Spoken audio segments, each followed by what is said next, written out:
Hey everyone, it's Heather Lyle here, and I help business owners and entrepreneurs stay focused on their infinite potential while I help reverse engineer their end result. And what do I mean by that? Well, I'm kind of like Google Map. You just type in your end destination, and I give you the step-by-step directions as to how to get there and help you avoid those costly mistakes along the way too, because Lord knows we want to avoid all of that hooey. Anyway, but today we are going to be talking about defining your ideal client and why it is so important.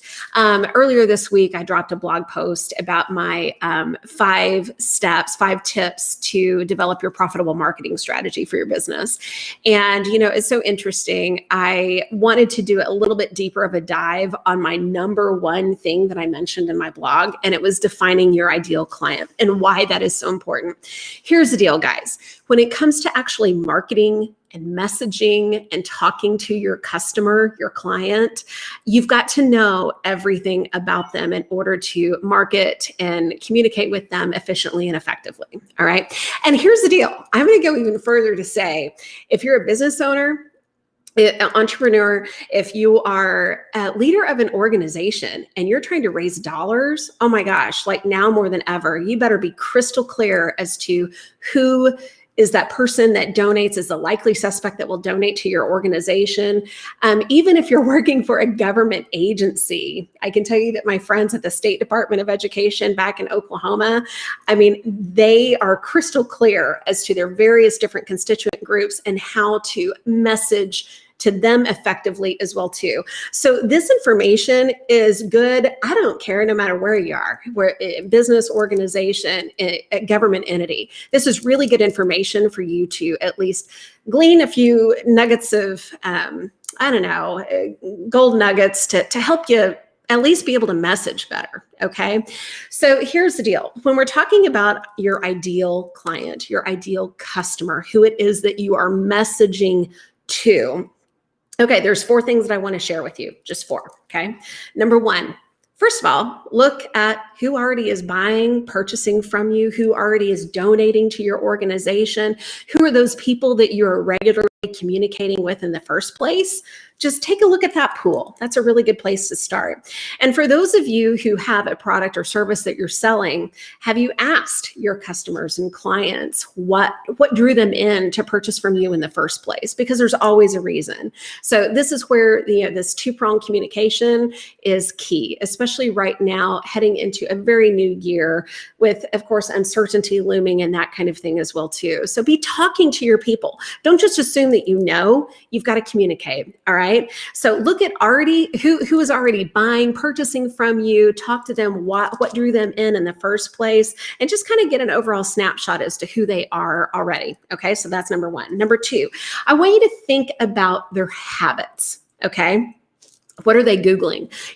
When it's just them late at night sitting up in bed, what are they typing into that Google search bar? Okay. What is keeping them up at night? What social media platforms are they hanging out in? Just think about their habits. Are they an Apple user? Are they an Android user? Do they have kids? Do they not have kids? Are they, do they work in a professional setting? Do they not? Think about all of those things that encompass your ideal client and describe it in great detail, and including their habits as well too. Okay. So number 1, look at who is already in your pool of customers and clients in the first place. Number 2, I want you to be thinking about their habits, all of it. Just jot it all down. Number 3, what problem do they have that you can help them solve? Okay. What are their goals? What are their aspirations? And what's holding them back from achieving those goals and aspirations as well too? Okay. So what problem do they have that you can help them solve? That's number 3. Number 4, who would you like to work with? I know that sounds like so incredibly obvious here, but we all have those people that we just enjoy working with more than others. I'm right. So think about who is that person that you really want to work with. and describe that person in great detail too. Find it, think about who's your favorite customer. I mean, who comes into your store, who purchases your service. If you're a nonprofit organization, if you have a certain donor that you just really like, what about that person that you just really enjoy working with them? Okay, just get crystal clear on again, the enjoyment factor. What do you like about that particular client or customer? The better that you know your ideal client, the better off you're going to be as far as marketing and messaging and communicating with these people, right? If you know where they're hanging out, if you know what their key problems are, you're going to be able to message that effectively when it comes time to market and sell to them. So this is really the first critical groundbreaking layer of the selling process. You've got to know who it is that you're selling to in order to be able to message to them effectively. I wanted to also give you a couple of examples of this as well too. I know on Tuesday, my blog post that I posted on Tuesday, I talked about my first job. And my first job, I worked for the advertising agency for McDonald's. And oh my gosh, it was quite the experience. I'll be the first to admit that. It definitely laid the foundation for my professional career for sure. But it's interesting.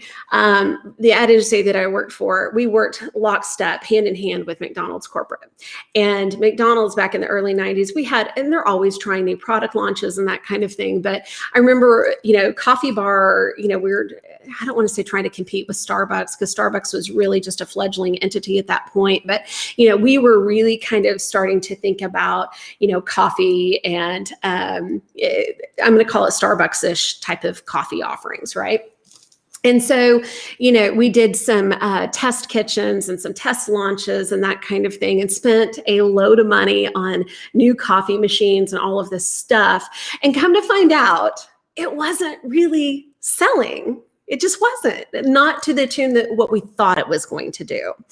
And, I remember going back into our conference room and meeting with our folks, our team, after kind of some, I'm not going to call it a total failure, but it just didn't do as well as we wanted it to do. And sitting around our big conference table talking about, why was this cool product offering that we had, why was it not working? And the fact of the matter is that we really broke it down to who was our ideal client and who was influencing our ideal client as well too. So in the McDonald's case, for example, we knew at that point that busy working moms were going to be our ideal customer, right? And let me tell you, the people who were the influencers of that ideal customer sit in the back seat in car seats yelling, "I want my Happy Meal." So, again, and those little people aren't as interested in the gourmet coffees either, for that matter. So, you really do have to get clear on who it is that you're trying to market and message to, based on the product and service line that you have that you're trying to market about. The other thing, let's see, what else do I want to mention? Oh yeah, I was going to talk about one of my favorite little shops in Oklahoma City. It's called Eden's Boutique, and I'm so excited. I'm going to have Eden on to talk to me here in a couple of weeks about delivering an exceptional customer experience, which she does amazingly well.